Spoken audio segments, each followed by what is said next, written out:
नमस्ते सबैजनालाई। आज चाहिँ म एउटा विषयमा बोल्न आएको। जति नबोलो, जति चुप लागो, जति सह्यो त्यति त्यति हेपाइ खाइदो रहेछ क्या। अनि अस्ति अब प्रिज्माहरूले त्यो कमेन्टहरू बाहिर निकालेको देखेर, रिचा दिदीले निकालेको देखेर, समीक्षाले निकालेको देखेर ए ल ठिक छ है, अब चाहिँ शान्त हुन्छ होला, अब चाहिँ शान्त हुन्छ होला, ठिक छ अब यत्तिकै शान्त हुन्छ भनेर म छोडिदिरहेको थिएँ। अनि सुरुमा मेरोमा कमेन्ट आउँथ्यो अनि मैले के सोच्थेँ भने भर्खर भइरहेछ यो कुराहरू, तातै छ, त्यही भएर आफ्नो धारणा राखेको होला भनेर सोचिरहेको थिएँ। अनि तिमीहरू चाहिँ के जहिले त्यही कुराले घोचेको गर्ने, जहिले त्यही कुरा भनेको भने गर्ने, तिमीहरूको के खाइदिएको छ? अनि अर्को कुरा चाहिँ सेलिब्रेटी राष्ट्रिय कलाकार भएर सहनुपर्छ। कसले भनेको सहनुपर्छ भनेर? सहनु पर्दैन, कसैले पनि सहने होइन, नराम्रो गरेको सहने होइन। मैले जिन्दगीमा यति कुरा चाहिँ सिकिसकेको छु कि मैले अर्कालाई पनि नराम्रो गर्दिनँ र म आफूलाई पनि नराम्रो हुन दिदिनँ।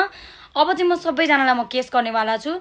यो कन्टिन्यू कमेन्ट गर्नेहरू मैले टिपिसकेको छु कतिजना छन् भनेर होइन। अनि सहन नसकेर यो भिडियो बनाएको होइन, सहन नसकेर तपाईँहरूको कमेन्ट बाहिर निकालेको पनि होइन। किन सहनु भनेर चाहिँ बाहिर निकालेको हो होइन। तिमीहरूको घरमा दिदी बहिनी छैन कि? तिमीहरूलाई यति लेख्दाखेरि के शान्ति हुन्छ के अशान्ति हुन्छ मलाई थाहा छैन।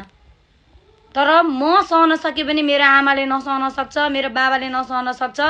र तिमीहरूले लेखेको कमेन्ट सबैजनाले हेरिरहेको हुन्छ। जति चुप बस्यो